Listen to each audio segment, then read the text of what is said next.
from Dominique, and she was asking, let me find the exact question. I can't find the exact question, but one of the questions is basically, how do I know if I got enough rain in my soil? And so some of the other questions that Dominique was asking were very specific about, 3 to 5 minutes or 3.5 minutes to water 100 square feet seems too short for her. It takes her a little bit longer in order for the plants to feel like they have enough water. And so how do you determine if it's enough? So there's a lot of questions that she's asking about. How do I ensure that my plants are getting enough water and also that I'm not giving them too much water? So what I wanted to address first was really the basic point of using your soil test, your hand clumping test, as your guide as you're getting to know your soil. So when you first start watering, you're not going to be sure whether 20 minutes of watering is enough or 30 minutes or 40 minutes is enough. But what you're going to find is that if you are to do this test, which we'll talk about in just a minute and is covered in one of the short videos in the soil lesson, if you do this test when you're just getting started and getting to know your soil, every time you water, over time you're going to realize how much water you need to add into your soil in order to get just the right amount of water. And so here's what I mean by that. The hand test, and this is in the soil lesson, there is the hand test which shows whether you have sandy loam or clay soil or whatever kind of soil you have. At the start of that video, I talk about taking the soil, squeezing it in your hand, and making a clump. And I talk about if the soil moisture related to that clump. So if you can squeeze that ball of soil and it actually clumps together, like the image on the left-hand side here, then you know that you have enough moisture in your soil. And what you want to do, you don't want to do this at the surface of the soil because there is some evaporation that's happening at the surface. You want to dig down like 6 inches where most of the roots are going to be getting a lot of their water, and that's where you want to do this test. And so you're squeezing, and if water is pouring out of your hand as you squeeze, that's too much water. And if you squeeze it and it clumps, then you know you have some water present. If you squeeze it and it just doesn't form a clump at all, and that's the picture, the second picture over from the left, you can see that this person actually tried to clump this together, and so there's soil on all of his hand, but there's like little particles that are all separated and it's not clumped together at all. So that's way too dry for growing food. And then the next step is that once you have it clumped together, and notice this is the interesting part, the soil, the first image on the left and then the third image over, which is the darkest soil there, that darkest soil clumps together really nice. It's got a nice water retention, and it's actually, her hand, she hasn't even squeezed it together and it's already pretty much clumped together. That's really great water retention right there.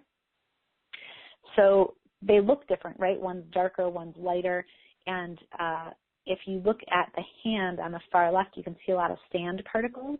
So that soil is definitely very sandy, but it still holds a lot of moisture, which is great.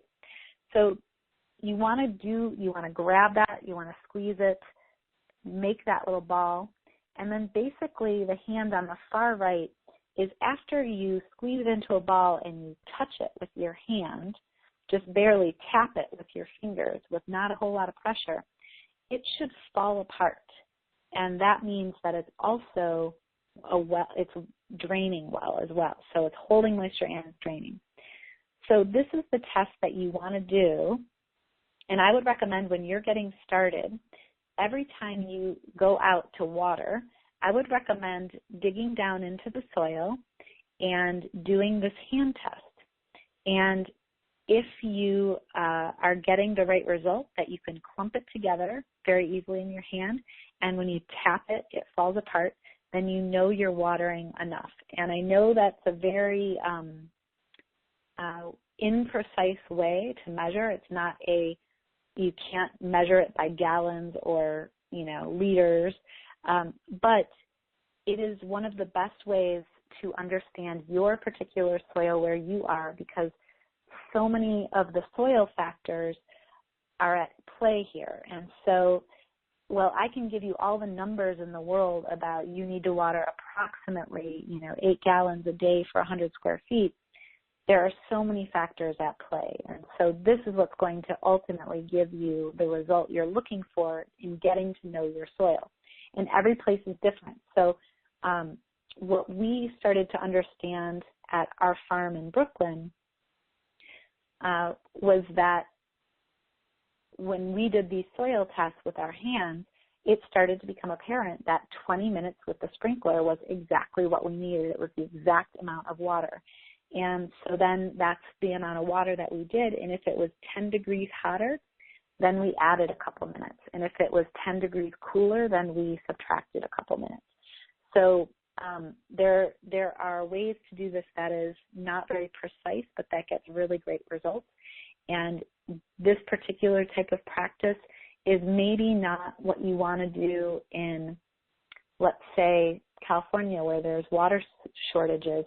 You might need something a little bit more precise and measured, and you might want to actually start measuring exactly how many gallons are dripped out, and because you might be more interested in the water conservation. So I think this varies so much. It's one of those things that you just got to get in there with your hand and do some tests. So I hope that helps. I know it's hard to hear that there's nothing that is exact, but that's the way that a lot of people work, and then they gather data that's very specific to their area. Okay, and I'm going to jump over just to see if there's some Facebook questions over there. Okay, so I'm going to go on to the next question. And again, there's lots of water questions here to cover. So let's see.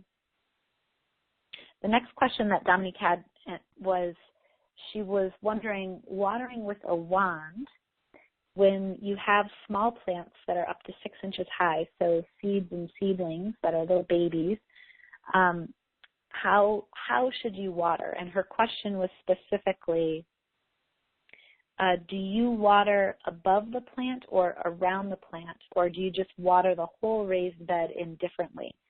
Does water all over increase the amount of weeds?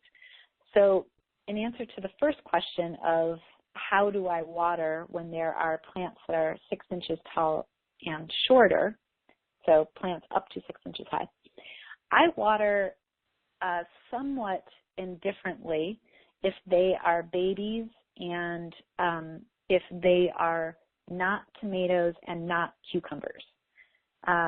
So everything else, I have a tendency when they are seedlings and below to water the whole bed. And there's an image here on the left here. It's a little bit fuzzy, but basically what's going on here is this person is using a wand, and she is basically taking it and she points the wand upward, and then she basically pulls the wand, arcs it across the bed back and forth, making sure to water the edges. And you can see behind where she's standing that the moisture is at the top of the bed. So she's doing a really quick, complete watering of that whole bed. And I definitely recommend this if you're doing a speedy watering. If you are somebody who doesn't have a whole lot of time, watering indifferently is the way to go. And water seeps sideways. It doesn't necessarily all stay in one place. And so if your plants are 6 inches apart or 12 inches apart, watering the whole bed is going to benefit all of those plants. Now, if you have, let's say, a bed of greens, that lower right image, yes, water indefinitely. If it's beans or greens or whatever it is, and it's baby seedlings, water the whole bed, and it's okay to hit the leaves because there's very few diseases that you're going to be concerned with at this particular stage. Now, totally different for tomatoes and cucumbers. So one of the things that I do with my beds is I try to get my drip irrigation into place as soon as possible so that my beds, which have cucumbers and tomatoes, I do drip irrigation only, and I never get those leaves wet if I can help it. Yes, the rain is going to rain down, but I try not to do it myself to water the leaves of those plants. So the next part of that question is, do I ever water just around the individual plants? My answer is no, because I generally am putting so many plants into the bed, and I'm going to show you a little bit later some drip irrigation images here, some of those images, and you can see how close the plants are together. So I'm just watering the whole bed if I use a wand, because I want to make sure that all those plants get enough water, and they're spaced so far apart that if I were to try to water each one individually, it would take me forever. So that's a little bit of my philosophy about using the wand. So I hope that helps with those thoughts. And the watering and weeds. So that part of the question. So, and keep in mind this image you see here that somebody's using a hose and they're actually with the nozzle pointed down. I don't recommend this. For some reason online, all the watering pictures are always shown this way. It drives me nuts. I just want people to flip that thing over. So watering and weeds, yes. So in the spring, what you're going to find is that there is a little bit of a peak of weed potential because you have sometimes some bare soil if you're not mulched, and weeds can form when you're watering everything. And there is a way. So this week I'm going to show some cultivation techniques. And my favorite thing to do is when I have springtime and I'm watering everything and some weed seeds poke up, I use a collinear hoe, and I'll show you guys how to use it. I have a video on it. And what it does is it cuts the weed in half, and it's very easy to use. It just takes a couple minutes for a very small area. And so I don't mind getting a couple weeds in the spring that are little babies and then basically taking them out pretty quickly thereafter. So yes, you will tend to get a few more weeds if you're watering everything. But what I find is that I'm planted so densely that there's no part of the soil that I'm not watering.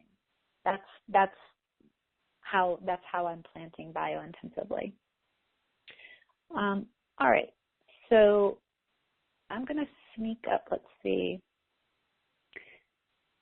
Yeah, let's tackle this one as well. So similarly, Dominique had a question about the watering. She was saying that the 3.5 minutes to water 100 square feet, the 8 gallons, is it just for seeds germination or baby plants under 6 inches tall?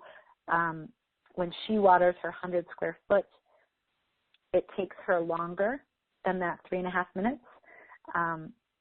And she says that she waters each transplant very generously.